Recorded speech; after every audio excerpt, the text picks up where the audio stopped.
Hello and welcome to another video. So today we're actually taking a look at another Haven deck. I know we had just recently done the Tango deck, but this Seraph deck was one of the unlimited Grand Prix decks, so I thought why not cover it because it was at least a little interesting. Plus, I just so happened to have the nice Ruler of Storms there, the Garuda Legendary, to really go with this deck, and honestly I'm surprised I didn't think of using this kind of card in this kind of deck myself, as subtract 1 from countdown amulets for a cost of 1 is extremely effective. Plus, any more countdown drops that you can add to a deck like this is always going to be beneficial to Seraph. Unfortunately, the big letdown to this deck is that it is relatively slow, meaning by the time you are setting up your Seraph, most of the time you will lose the game just due to either aggro or big drops coming immediately after.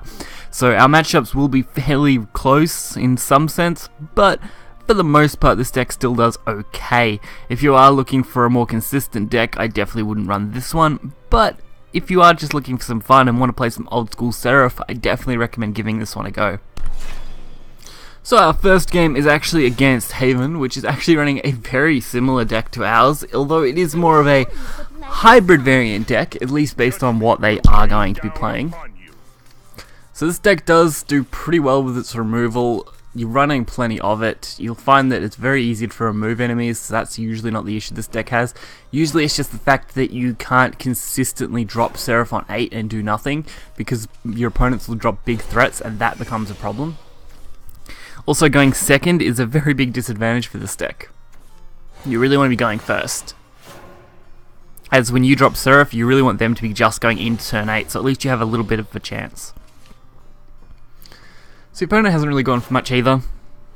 Pretty much just let us set up a couple amulets, which is pretty beneficial.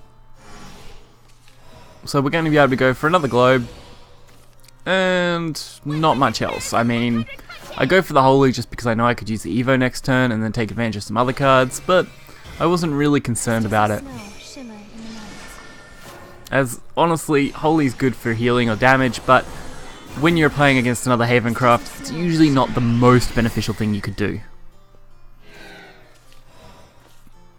Of course, Dual Priestess. Most commonly go for White Diamond off this, just because getting that draw is far more important.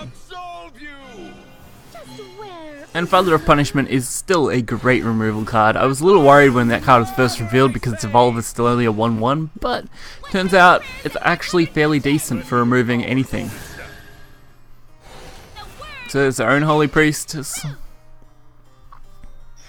Because we have our own Garuda as well, we're actually pretty safe. We've got plenty of countdown cards here, so we can actually get away with just abusing some of those if we want to.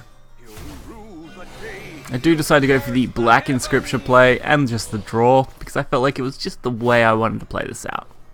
And I decided to hold on to the Tomb because I think I want to take advantage of the double draw instead. Especially with Hollow Dogma. So luckily we didn't burn Seraph. I should have expected we were going to burn at least one card there. I do decide just to trade that off, and luckily we do draw the Seraph and we have more than enough cards to still count down. So we're actually pretty set for that. Now it's just a matter of surviving the next turn and making sure that our opponent can't play anything too big. So Tribunal, pretty decent way to deal with it. And Forbidden Ritual, just to set up just in case. The odds of them dropping a lot of small stuff is fairly low, but I didn't want to take that risk.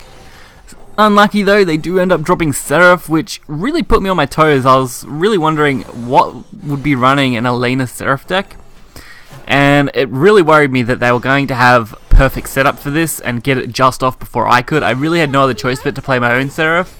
Fortunately, they don't have the countdown amulets to go with this. If they did, I would have been in some real trouble.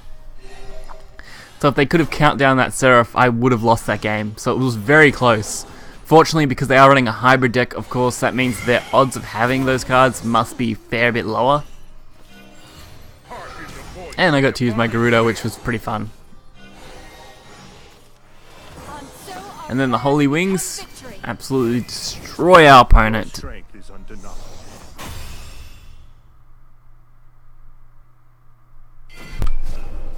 Our next game is actually against Shadow. Shadow in Unlimited is actually quite strong at the moment, especially with the whole Ektar reverses and things like that. Of course, that means that it's going to be fairly strong for a while, and I feel like Shadow probably won't change too much in the coming expansions, at least with their current card lineup. You might have a few small adjustments, but unless something really big shakes it up, I don't see Ectar ever being really replaced. So Globe of Stairways is always a great start. It's basically a double draw. Does look like this Shadow player is going to be fairly aggressive with me. And I just go for super aggressive draw power. And this actually sets up really well, as Forbidden Ritual will clear this out pretty quickly, especially since they can't use an Evo yet to avoid it. And Skull Ring as well, wow. This is going to completely remove their board, where they never really played against Forbidden Ritual, or they were just getting it out for the sake of getting it out. Really makes me wonder. So I do have a chance to go for the White Diamond. So why not take it? I mean, draw power is definitely something you want to be doing with this deck. And there is a double Skull Beast play. Triple Skull Beast play. Now that's impressive. It's not something I expected to see there.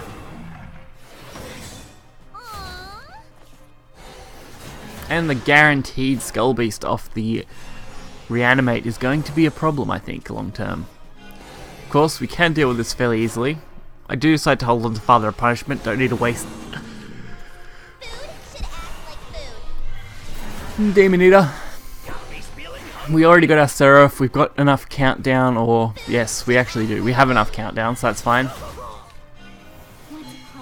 At this point, all we really have to do is survive, and with a double kill on the board, it's going to be fairly easy. Like, we also end up with triple Seraph. Wow. Definitely not what I expected to see come out of that. That's more Seraph than anyone could ever possibly need. Staircase to Paradise, not really a problem for me. I do go for another Decree. I was tempted to set up Father of Punishment, did end up deciding against it, but now that I look back on it, I probably should have just played it anyway. Although it wouldn't have made a big difference. So even an Ectar turn isn't going to kill us, so unless they can remove this Seraph effectively and then get more damage in, they're really not a big threat to me. So 9 damage, missing 5, just something that they weren't going to be able to pull off. And we, like I said, have more than enough to actually win this. Well and truly, we've actually got 3 heals now, which is quite good.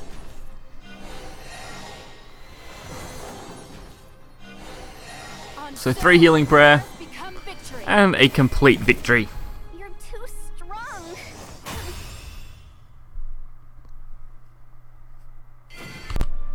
Seraph is definitely a pretty okay deck. Like I said, would not recommend this if you are looking to climb unlimited. It just gets wrecked by too many aggro decks, and some of the other top decks make it really difficult for Seraph to actually compete in the current meta, and as soon as you go second, you're already at a big disadvantage.